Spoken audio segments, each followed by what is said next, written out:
From beyond the playful summer clouds, beyond the earth's thin blue line, from beyond the bright moon and meteor showers, we hear the call to look and listen carefully, to turn away from a world that buys and sells happiness, to fully experience the luring whisper of your heart's truth. Why not today? Why not now? We are here and together at home in this evolving place. Home in this changing breath and body. Home in this dewy morning, even as it turns into a hot high noon. We hear the call from far beyond and deep within, and we do not hear it alone. Come, let us worship together.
So welcome to the Unitarian Church. My name is Nathan. I'm your associate minister.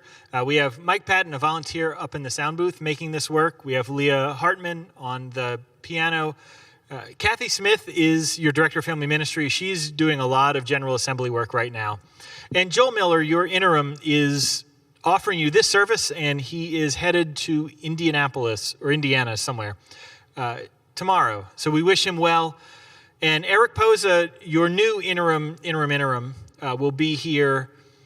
He's already in town, but he's going to start August 1st. So we're glad you're with us. A few things. If there are all sorts of really interesting events that you can be a part of, you can get those through the weekly email. If you don't get it right now, let us know. And we're going to offer a Roots class online over Zoom, but we'll make it not as miserable as Zoom can be.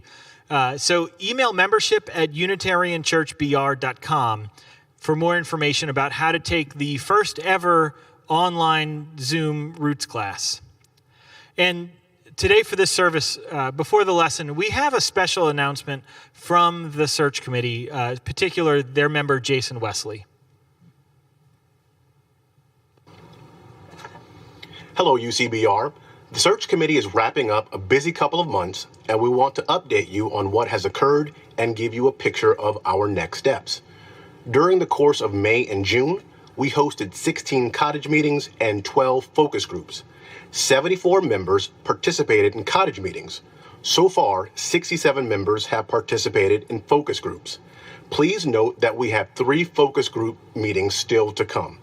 On June 29th, the focus group for long-term members will be at 6 p.m. On June 30th, the focus group for young adults at 6 p.m. And on July 1st, the focus group for those with disabilities at 6 p.m. If you have not been able to attend a cottage meeting or focus group, we still want to hear from you. Please email the search committee at ucbrsearchcommittee@gmail.com to give us your input. In July, the committee will pivot from hosting meetings and gathering information to working directly with the UUA staff to fulfill the next steps according to the UUA Settlement Handbook. Our immediate next steps include collating the responses from the cottage meetings, focus groups, congregational survey, and other documents to create our congregational document packet. Our negotiating team will also meet with a UUA compensation consultant to begin shaping the contract that will be offered to any potential pre-candidate. We will also schedule our Beyond Categorical Thinking workshop. This workshop is designed for the entire congregation. We encourage everyone who is able to participate. We will announce the date as soon as it is confirmed with the UUA. The church is experiencing another transition with our new interim senior minister, Reverend Eric Posa, beginning his ministry August 1st. Please be aware that this transition does not change our timeline. Your participation in this process has been invaluable. If there is anything you would like to know about the process, the timeline, or the events that we are setting up for congregants, please let us know. Again, we thank you for your thoughtful participation in this process.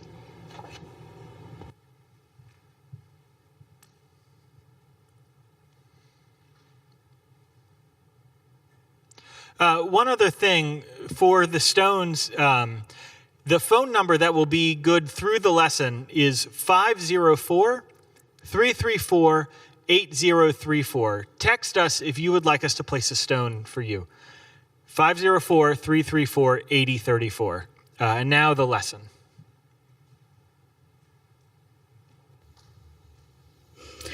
Good morning. Our lesson this morning is a children's story written by my colleague Sadie Kahn Green and her new husband Will as a present for the children that came to their wedding. Like so many of the stories I tell, it is a true story. There is truth in it, although it is not literally true.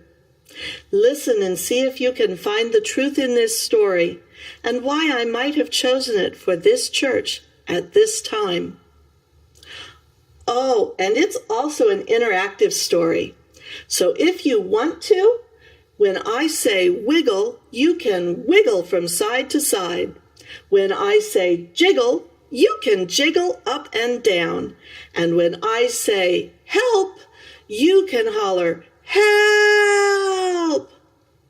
Ready? Our story is Be Careful, Marvin. One day, Marvin was out and about in the flower patch named Awesome Blossom. He was collecting nectar to make honey. Whoosh! A gust of wind sent Marvin tumbling through the air and into a tree. Oh no! Marvin lost all his nectar, and now he is stuck in a tree. Thought Marvin. How will I ever get free? I know. I will wiggle myself out. Wiggle, wiggle, wiggle.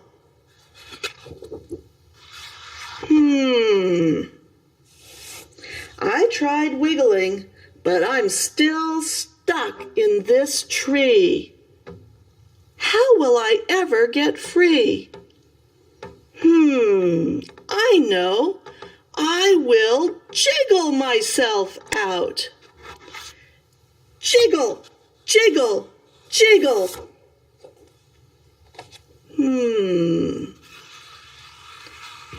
still stuck. I tried wiggling and I tried jiggling, but I'm still stuck in the tree. How will I ever get free? I know, said Marvin. I will call for help. Help! Help! Help! Iris was collecting nectar for honey when she heard her friend Marvin calling for help. Iris rushed over to help Marvin. What is wrong, Marvin? Asked Iris.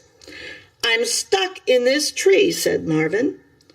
Oh, I see, said Iris. Did you try wiggling? Marvin said, yes, I did. Oh, I see, said Iris. Did you try jiggling? Yes, Marvin said. Yes, I did. Oh, dear, said Iris. I know. I will pull you out. Pull, pull, pull, pull. Pop! Iris pulled Marvin from the tree, and Iris and Marvin tumbled through the air and landed in a flower patch. You are a good friend, said Marvin. Thank you for helping me. You're welcome, replied Iris. And then Marvin and Iris buzzed back to Awesome Blossom to collect nectar to make honey.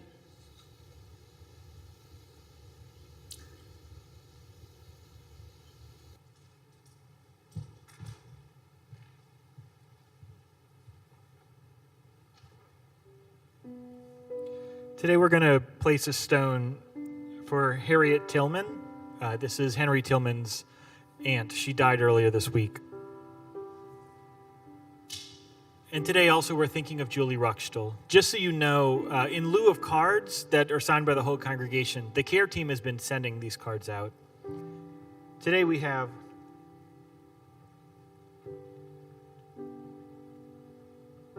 the 16 stones.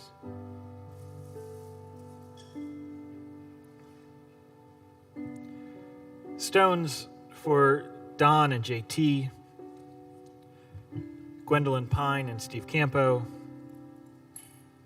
Henry Tillman, Rachel Evans, Noah Renee, for health, for memory, for Judy and Judith, Lucas Mulder, for transitions and appreciation for Joel, appreciation for all who make life happen in these times, for community and different communities. Communities that are divided, may they be brought back together. For healing and health, and all those who are suffering right now, both from the disease and suffering because the disease exists. And a stone for everyone who wishes they could be here.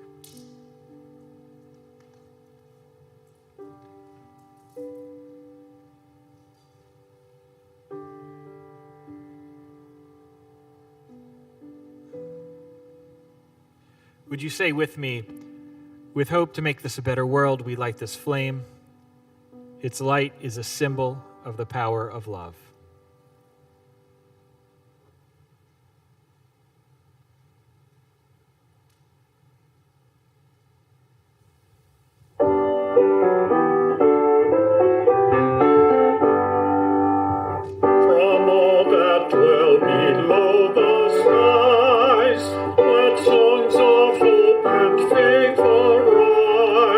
Let peace, goodwill on earth be sung.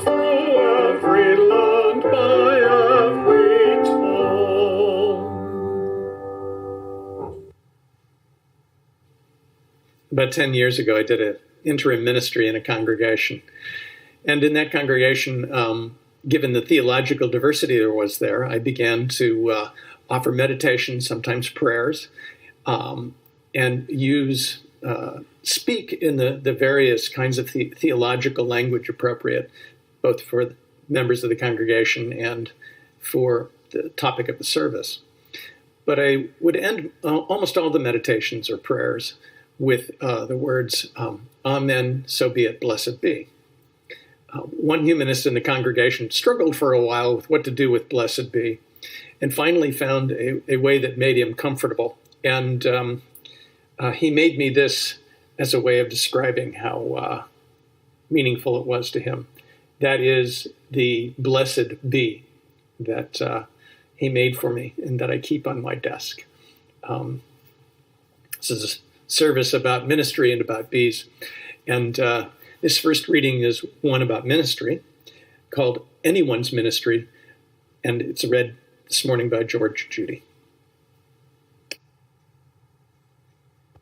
Anyone's Ministry by Gordon B. McKeeman.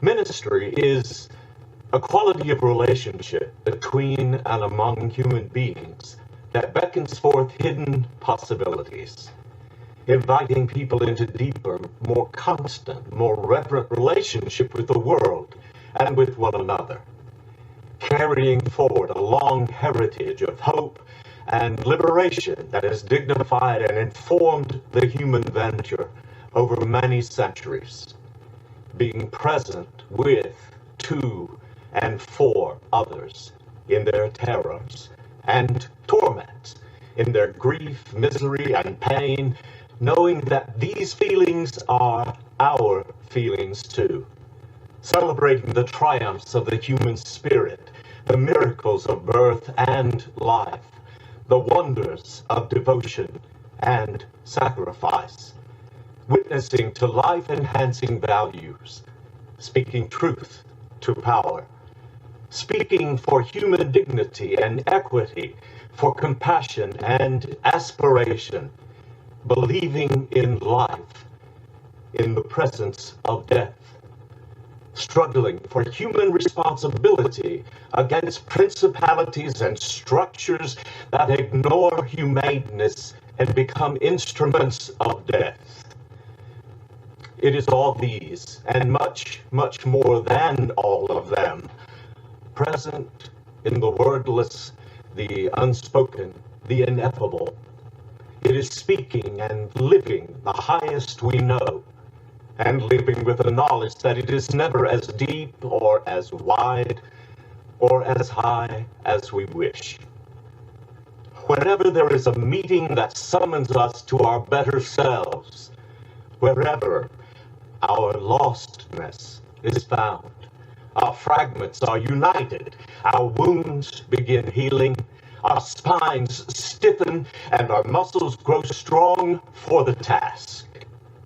There is ministry.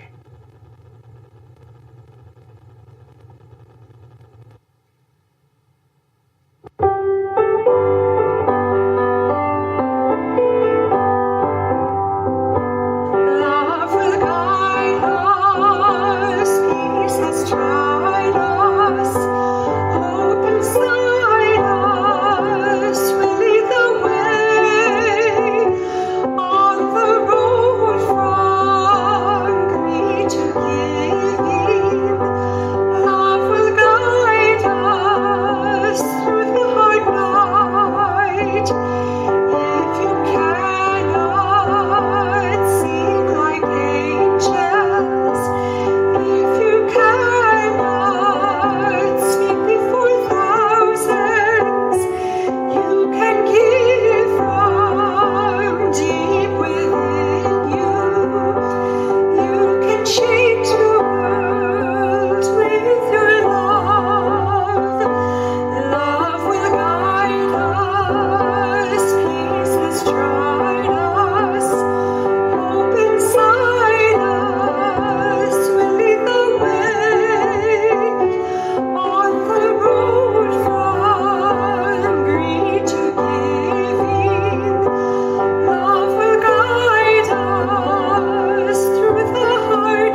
is entitled The Hive by Pamela Gross.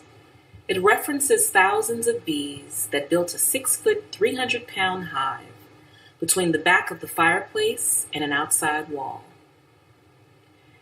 In the pocketed dark, behind the fireplace brick, sprawls a hidden house of light, almost all window, an amber stain transfusing the 1,000 times 1,000 six-sided panes.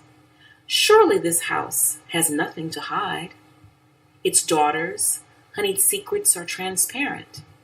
Their gathered whispers are not ours. Here, each room's sealed confidence is suffused with what passes for happiness. Rumors of late summer's fields, wild with asters, blue rays and white, and busy among them, the sisters, who claim what they can, hauling remnants of light from these day stars home.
If you want to be a part of one of those anthems, all you have to do is email musicoffice@unitarianchurchbr.com, and Leah will send you the audio. You record yourself doing it, send it back, and she and Trey make magic happen. So we're trying something a little different. This has been available for a while, but you may not know about it, so I'm going to pretend it is brand new. This is the offering ask. All of the regular stuff about how you need to give to make the world better and all of this, and the church still needs your giving. However, this time we're going to do it with text message. So I'm going to throw all the phone numbers at you today. If you text, I'll give you a second to go ahead and get your phones out to its texting area. And the first time you do it, apparently you have to set up a profile. But If you got your phones out? Good. 833-796-0353.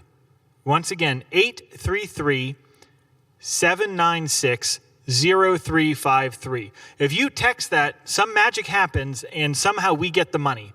I'm not exactly sure how it works, but it's supposed to. So good. Try it. Let me know how it works. If not, continue to mail in or magic in your money. Give some of that money to other people who need it right now. This morning's offering will be generously given and received.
You might be wondering at this point, hey, Joel, didn't you move already? I have an apartment full of almost packed boxes and I'm getting ready to go.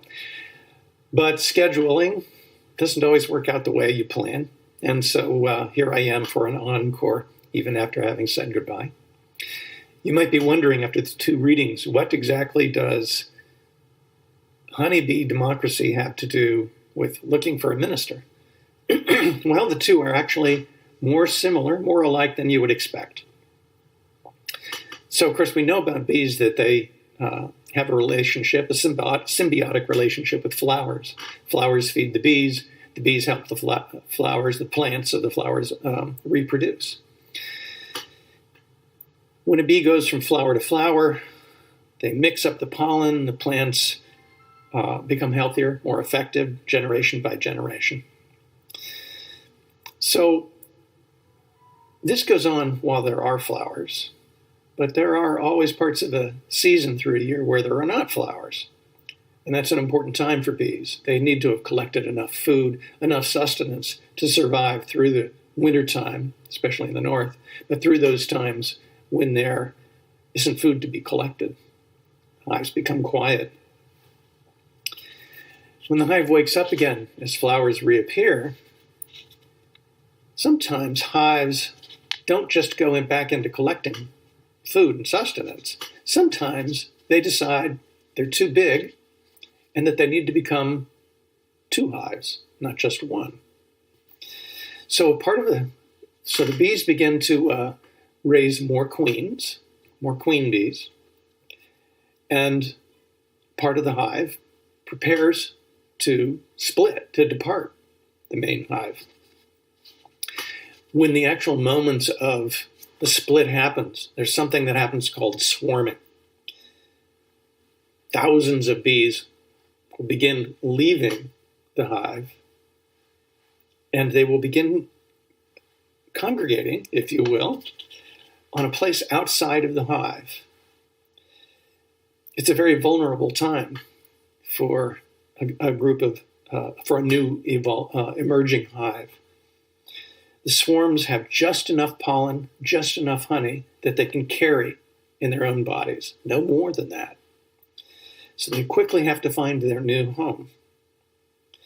And they have to find a home near flowers so they have something to eat.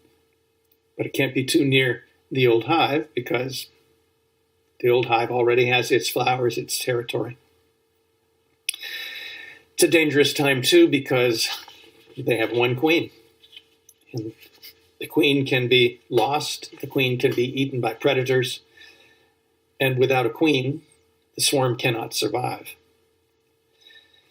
Occasionally, the new swarm returns to the old hive, and a new swarm is created later on. Something's not quite right about how the bees have separated from one another.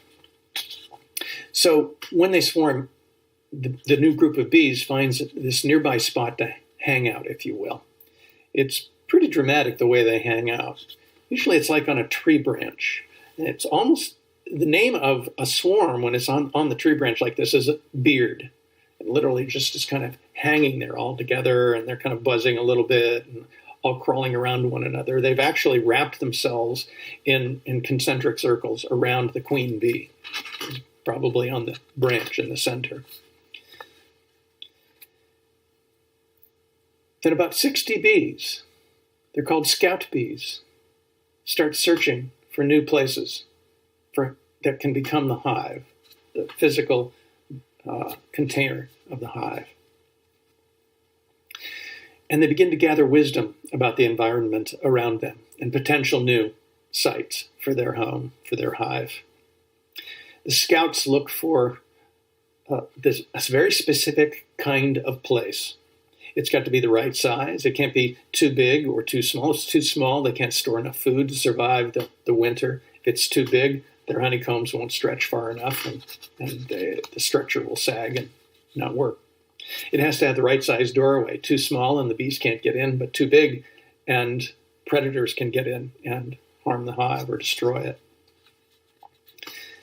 And it has to be facing in just the right direction to the south. So when they find something that looks right, each of the scouts, they'll mark the location with their scent, and then they go back to the swarm to report what they have found. Now this is where the honeybee democracy shows up. The scout bees have their own way of talking about what they have found and locations that they have marked with the pheromones. The way they communicate is with something called the waggle dance. When a scout bee returns from a place that might be right for the new hive, they start talking to a lot of the other bees. And the way they have of communicating is how they dance. And they'll shift themselves to a certain angle. They'll dance a certain number of vibrations. And the angle says, this is the direction relative to where the sun is right now. The number of waggles is how far away it is. And if the bee thinks it's a really good place, it waggles very energetically. And if it's like, it's an okay place, it waggles, but not as enthusiastically.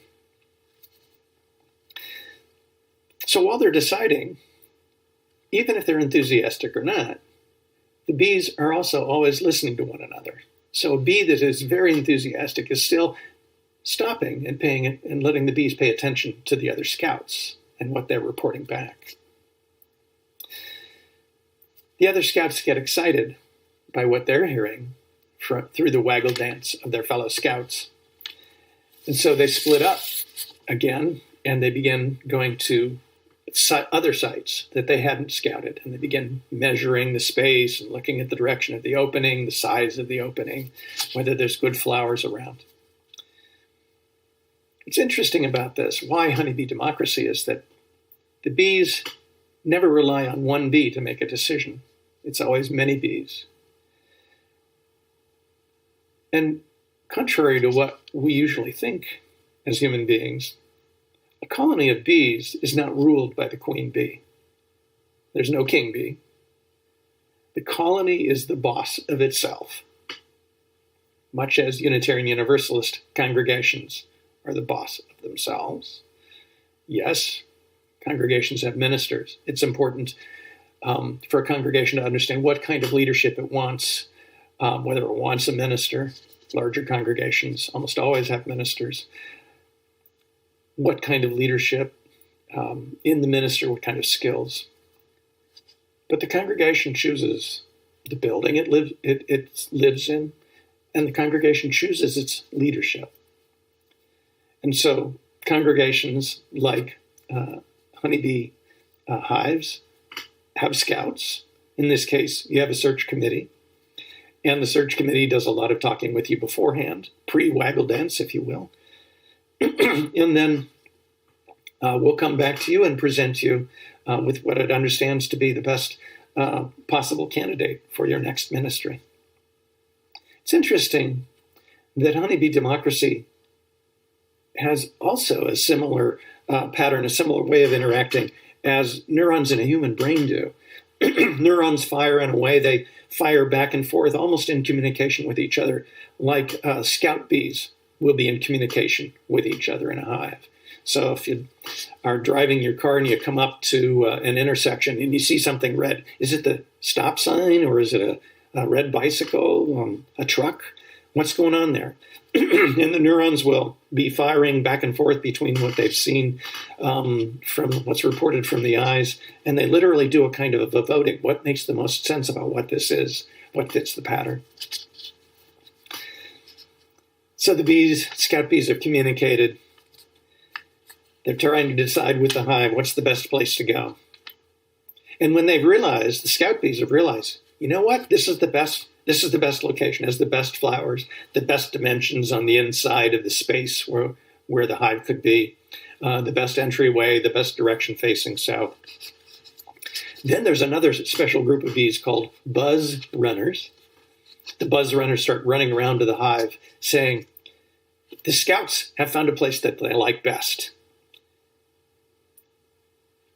So then, when all the bees have agreed on a single location, they begin dancing in agreement. They start doing the waggle dance, as it's called. And they start waggling their abdomens, or if they were humans, they'd be waggling their butts. This is the time in the sermon where you could get up and do a waggle dance, maybe sing a song with the family you're with, or friends you're with. And when everybody's waggling in the hive, it's clear the decision has been made. Now, sometimes swarms have trouble making decisions. They can't agree on one new home. That's a dangerous moment for a new hive. If they don't find a way to think of themselves as one hive, they're not going to survive. They can't split because if they try to make two hives, they're not going to be able to survive the winter. So when the decision has been made, the scouts begin running around, letting all the other bees know that the decision's been made. They take each other's forelegs at this point. They've done the waggle dance. Now they do the get ready dance. And they're literally holding each other's hands, if you will. And they're doing this dance where they're holding each other's legs. You can imagine that's sort of like in the days before we couldn't be using the sanctuary because of the pandemic, everybody be holding hands at the end of the service, sort of the get ready to go back in the world dance. Except that the bees do one more thing, which is they headbutt one another a lot. Apparently they like that. I don't recommend you ever pick that up, probably. Probably you wouldn't enjoy that so much. Then they begin buzzing. Okay, we've done the get ready dance, and they start to buzz, and they buzz, and then the concentric circles of bees began to lift off and head toward the new home, all the way down until circle by circle, until a circle with the queen bee surrounding the queen bee flies to the place that will be their new hive, their new home. Honeybee democracy and searches for new ministers do have a lot in common. It is democracy, even if it is representative democracy. It is risky. And it's very important for the future of a congregation and the future of a hive. You have an exciting and wonderful time ahead of you. Don't forget who you are with one another. Don't forget the importance of your relationships. Don't forget the way that you nourish each other's spirits and sustain one another through hard times. The quality of your relationships, the enthusiasm with which you connect with one another, and the commitment you make to one another in choosing your next leader, the commitment you make to one another as you choose your way through the world. You'll do well. Be kind to one another as you have been, as I've seen. And do as you do so well. Make a difference in the world. Go in peace. Be in peace.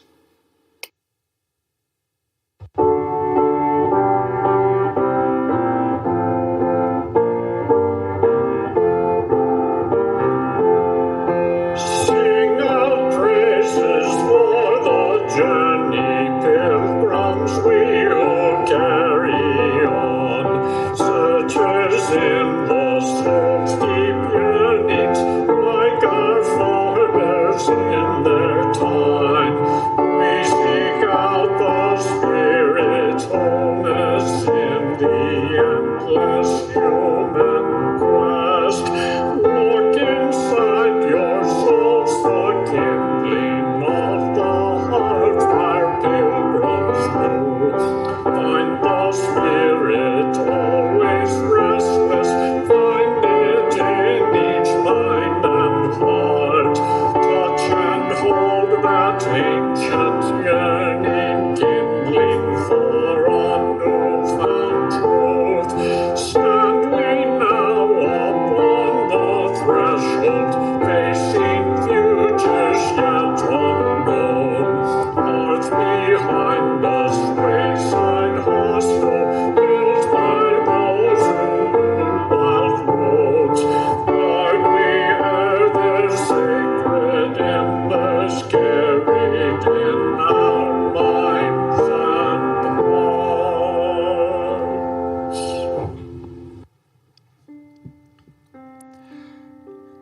We will gather in person, not yet, but we will.